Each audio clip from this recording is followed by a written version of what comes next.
En el folclore del viejo oeste, pocos nombres causan tanto temor como Harry Tracy. Pero antes de que los periodistas lo pintaran como un monstruo y las novelas baratas mitificaran sus hazañas, Tracy no era más que un ladrón de poca monta con delirios de grandeza. Otro holgazán intentando huir del trabajo honesto que hizo grande a América. Harry Severns nació en 1875 en los pastizales lecheros del centro de Wisconsin y pasó sus primeros años como peón de granja. Con sudor en la frente y callos en las manos, el arduo trabajo agrícola de sol a sol pronto amargó al joven. Tracy anhelaba algo más allá de la dura existencia de arar la tierra, en lugar de simplemente resistir. Sin embargo, como sus antepasados, Tracy eligió apostar por la inclinación criminal, buscando fortuna a través de la infamia en lugar de la industria. El primer baile de Tracy con el diablo inició en Vancouver, Washington, en 1892, cuando él y su compañero David Merrill, ambos de 15 años e inexpertos, dieron sus primeros pasos hacia la perdición. Según todos los informes, Tracy había sido un joven respetable hasta cruzarse en el camino de Merrill, pero su asociación resultaría ser un barril de pólvora de malas influencias. Al principio, Merrill lideraba su pequeña operación, pero Tracy pronto aprendió el arte de la delincuencia. No pasó mucho tiempo antes de que finalmente tomara el control como el líder. Su primer delito no fue legendario. 2 ladrones robaron 3 gansos a un granjero y los vendieron a una tienda de aves sin sospechas. Esta mala jugada les valió a la pareja 20 días en la cárcel local, cortesía del juez de paz Matt Tucson. Sin embargo, su estancia tras las rejas no hizo nada para rehabilitar a los jóvenes delincuentes. Al salir, adquirieron armas de fuego y perfeccionaron su puntería en los cuarteles militares de Vancouver, desarrollando la puntería mortal que más tarde serviría a las sangrientas ambiciones de Tracy. Mientras practicaban puntería, ocurrieron misteriosos robos en los cuarteles. Cuando sospecharon de los adolescentes, los oficiales militares les advirtieron severamente que se alejaran. Nadie se atrevía a decirle a Tracy o Merrill qué hacer. La hoja de antecedentes de Tracy pronto pasó de hurtos menores a delitos más graves. Su ola de crímenes culminó en Provo, Utah, donde la ley finalmente lo alcanzó durante un allanamiento de morada el 10 de julio de 1897. La sentencia del juez fue dura y envió a Tracy 1 año al penitenciario estatal. Pero un hombre del temperamento de Tracy no estaba hecho para la cautividad. 3 meses tras su condena, el 8 de octubre del 97, el destino le dio una oportunidad. Mientras Tracy cavaba zanjas de drenaje fuera de la prisión, un cómplice escondió una pistola en el lugar de trabajo. Con determinación de hierro y acero frío en mano, Tracy tomó el arma de Chekhov y apuntó al guardia, desapareciendo en la naturaleza. Esta audaz fuga fue el inicio de una de las sagas más sangrientas de la frontera, consolidando la reputación de Tracy como uno de los forajidos más temidos del viejo oeste.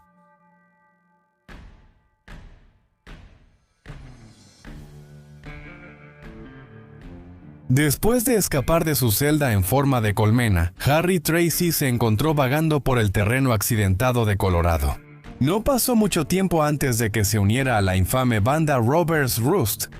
Robbers Roost era un grupo de forajidos de la frontera. Ese grupo incluía a Dave Lent, Pat Johnson, John Bennett y su viejo amigo Dave Merrill.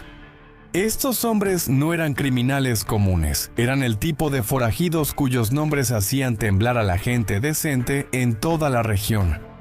La ya temible reputación de la banda cayó en el reino de la pura maldad, cuando surgieron acusaciones que los vinculaban con el asesinato a sangre fría del joven William Strang, un muchacho inocente cuya vida fue arrebatada mucho antes de tiempo. El asesinato provocó indignación que se extendió rápidamente por los asentamientos, impulsada por la furia de los habitantes del pueblo. Su paciencia, agotada por el reinado de terror de la banda, exigía justicia con fervor innegable. Presionaron fuertemente a las autoridades locales para que pusieran fin de una vez por todas a la ola de crímenes de los forajidos. Suerte para ellos y mala suerte para la banda. El llamado a las armas fue respondido de inmediato. Se reunió un grupo de hombres dispuestos a arriesgarlo todo persiguiendo a los más buscados de la frontera. El 1 de marzo de 1898, el alguacil alcanzó a Tracy y su banda cerca de Craig, Colorado. Lo que siguió no fue una escaramuza menor, sino una tormenta de plomo y pólvora que destrozó la montaña. Las balas silbaban en la mañana de Colorado mientras ambos bandos intercambiaban disparos. Al disiparse el humo de los disparos, varios hombres resultaron heridos y el alguacil adjunto Valentín S. Ay murió. Otro buen hombre enviado prematuramente a la tumba por cortesía de la banda de Harry Tracy.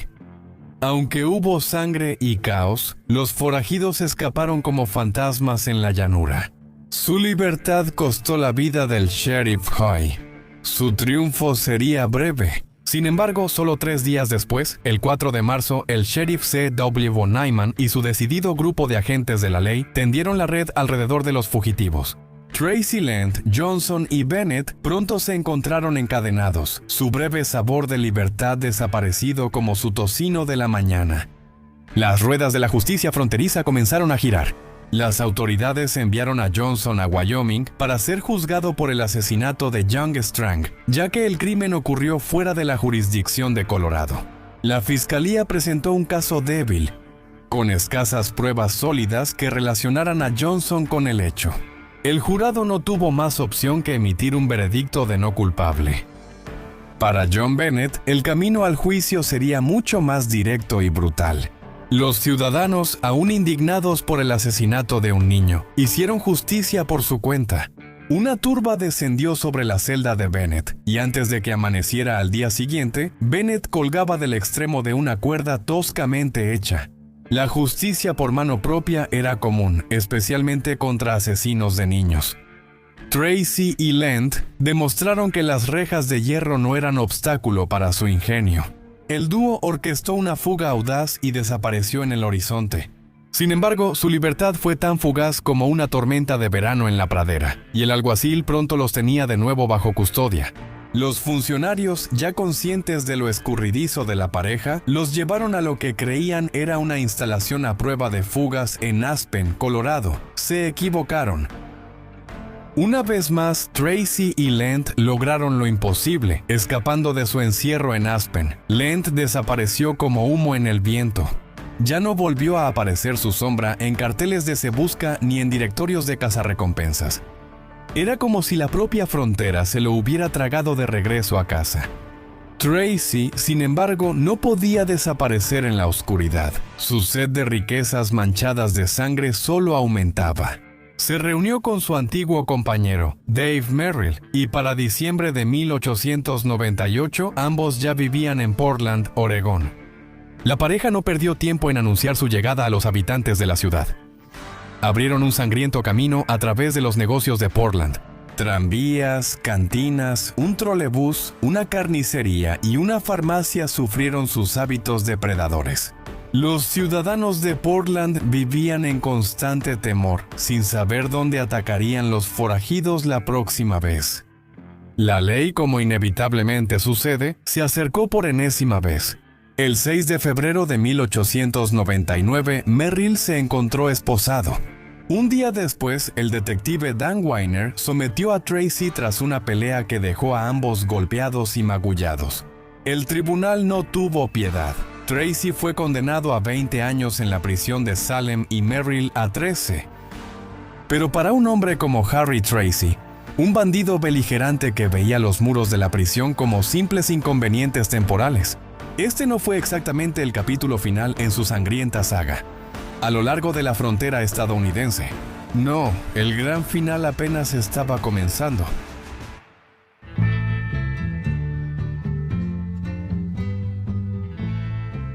La mañana más fría de verano fue cuando todo comenzó en el penal estatal de Oregón. Una ola de violencia que dejaría un rastro de sangre y cuerpos a su paso durante casi 2 meses. Después, todo el Pacífico, el noroeste y la frontera en general mirarían por sus ventanas con una ola de ansiedad. Todo por culpa de 2 hombres que decidieron que los barrotes de hierro no serían el final de su historia. Harry Tracy y David Merrill no eran los típicos reclusos. Endurecidos por una vida de delitos, resentían tener 3 comidas y una cama. La fundición de la prisión, donde ambos hombres hacían las tareas más extenuantes como construir estufas, era especialmente detestable para Tracy. Él se veía por encima de ese trabajo servil, habiendo dejado atrás sus días de labor manual. Estos no buscaban rehabilitación, solo esperaban que pasara el tiempo. En esa fatídica mañana del 9 de junio de 1902, mientras la fila de prisioneros avanzaba hacia su castigo diario, Tracy y Merrill se colocaron estratégicamente al final del grupo, sin que los guardias de la prisión lo supieran. Un cómplice, aún anónimo hasta el día de hoy, había escondido 2 rifles Winchester en un lugar predeterminado a lo largo de su ruta. Cuando se presentó el momento, la pareja tomó las armas. El guardia Frank Yard, encargado de contar cuerpos al entrar a la casa de trabajo, registró 159 ese día y lo informó a su colega Frank Farrell. El intercambio fue rutinario, casi automático, y fue el último momento normal que cualquiera de los dos experimentaría. Cuando Farrell asintió, un estruendo de disparos rompió el aire viciado de la penitenciaría. Tracy apuntó su rifle a Farrell y derribó al guardia con precisión mortal, sin siquiera un respiro entre la vida y la muerte. Yard intentó reaccionar, tal vez alcanzando su arma, tal vez simplemente paralizado por el shock, pero antes de que pudiera hacer su movimiento, Tracy ya había disparado otra vez. Ya fuera intervención divina o suerte, la bala falló su objetivo. El respiro temporal no fue para todos. Un compañero prisionero llamado Ingham, quizá impulsado por un sentido equivocado de lealtad o redención, cometió el error fatal de intentar desarmar a los desesperados por su cuenta. Merrill impartió justicia rápidamente con el cañón de su Winchester, dejando otro cuerpo más enfriándose en el suelo de la prisión. Tracy y Merrill después se enfocaron en los guardias del perímetro de la prisión. El señor Jones, apostado en una esquina de la empalizada, no tuvo oportunidad de dar una alarma adicional antes de que ambos fugitivos abrieran fuego.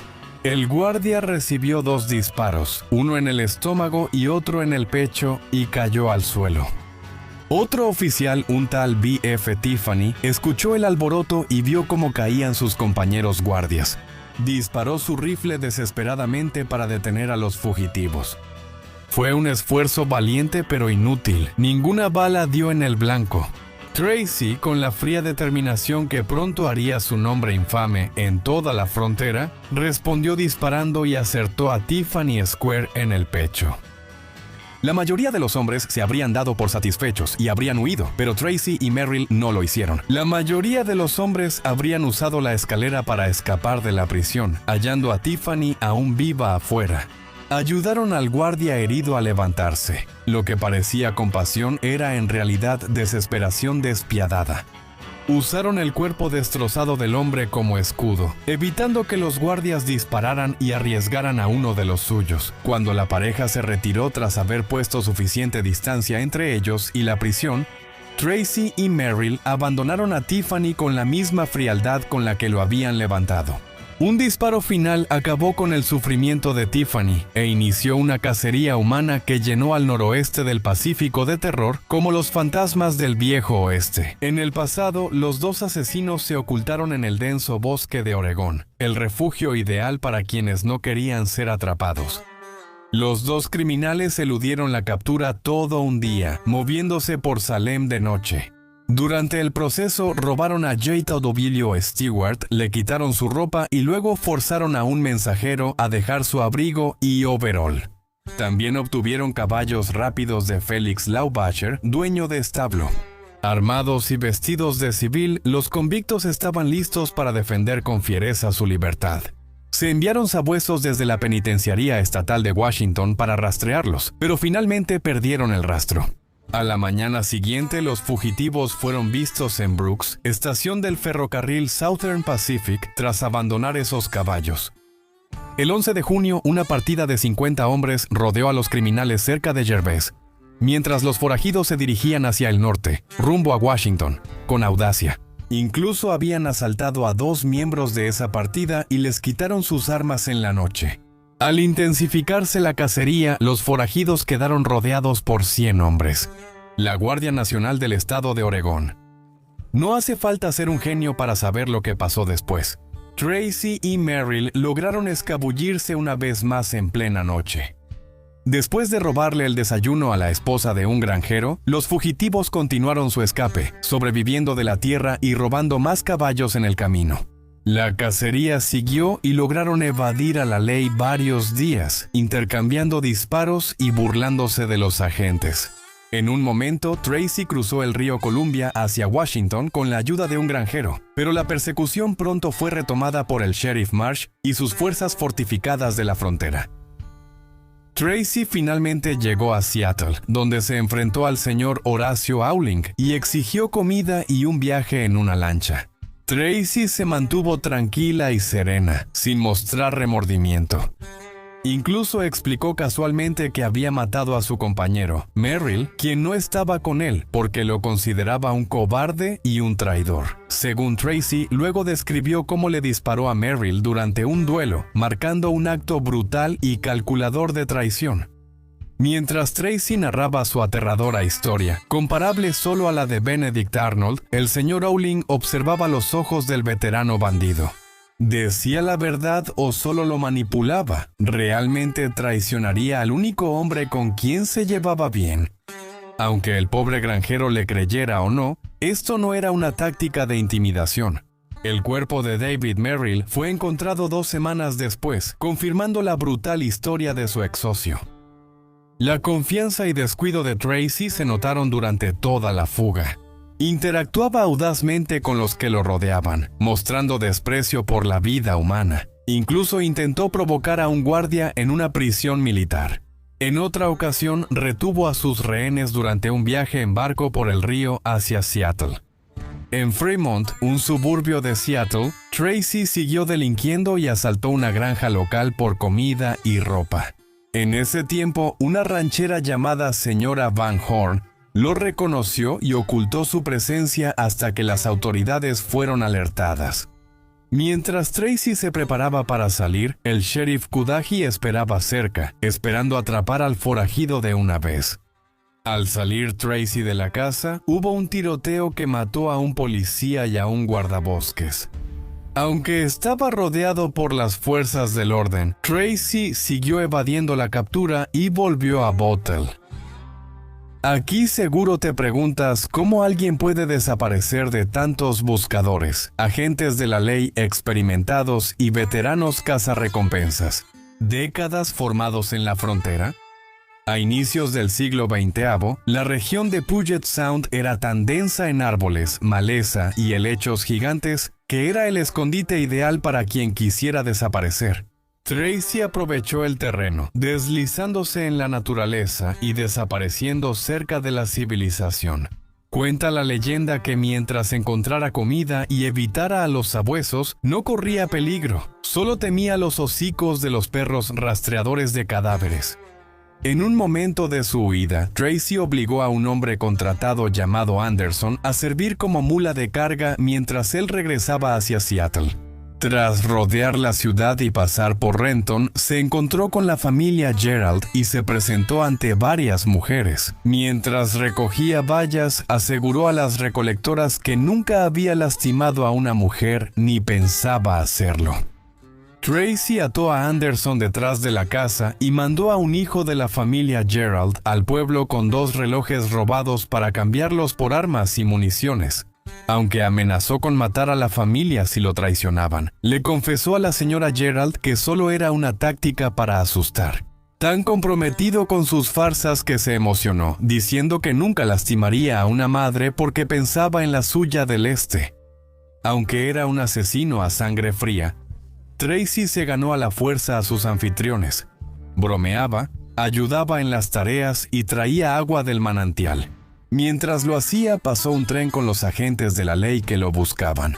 Tracy se escondió y luego bromeó con la familia, sin mostrar preocupación. Durante la cena estaba animado y gracioso, llevando la conversación como si fuera un invitado en una fiesta, en lugar de un fugitivo escondiéndose de la ley. Afuera, los oficiales se acercaban. Tracy, alistándose para irse, se despidió como si terminara una visita amistosa. Entonces, cuando un ayudante gritó al descubrir a Anderson atado cerca, Tracy se escabulló una vez más, desapareciendo hacia el río. A pesar de la persecución y estando herido, Tracy evadió a las autoridades por semanas. En un momento se recuperó y finalmente cruzó a las montañas Cascade a caballo. Después viajó al este de Washington, lejos de los densos bosques del oeste. Incluso llamó a un alguacil solo para presumir que había evitado ser capturado. Le deseó lo mejor y volvió a desaparecer. Es justo suponer que Tracy fue el primer y último forajido que usó un teléfono para burlarse de un ayudante del alguacil. Su confianza disminuyó cuando el terreno se volvió difícil, las autoridades más firmes y había menos lugares para ocultarse, mientras las líneas telefónicas informaban sobre sus movimientos. Rápidamente, la luz al final del túnel se atenuó. El sheriff Cudahy, junto con sus colegas el sheriff Gardner y el sheriff Dust, se comprometieron con la cacería. Tracy llegó a las laderas rocosas al sur de la reserva india de Colville, exhausto por el hambre y la intemperie, pero seguía siendo igual de peligroso. Estuvo 2 días cerca de un rancho en las afueras de Creston, Washington, donde lo vieron.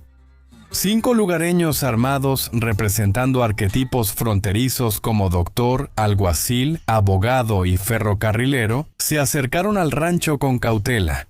Vieron a Tracy ayudar a un agricultor desconocido y la confrontaron. Tracy usó al agricultor y a los caballos como escudo, como el guardia de seguridad que estuvo al inicio del gran final.